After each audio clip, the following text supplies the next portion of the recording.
the little ways it's changed my life is just like there are little, but they're constant. So if I leave the house, I gotta put a hat on. If I am going to an event where you can't wear a hat, I gotta do it in a way where it doesn't look that bad, hairspray it up, and then I'm good.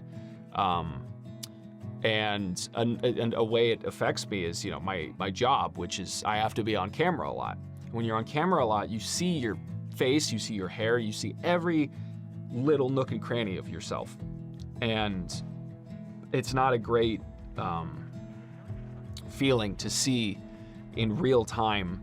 As time goes on, you start, like, it just keeps going further back and further back and further back, and you're like, dang. And it's getting harder and harder to hide it, and it's getting harder and harder to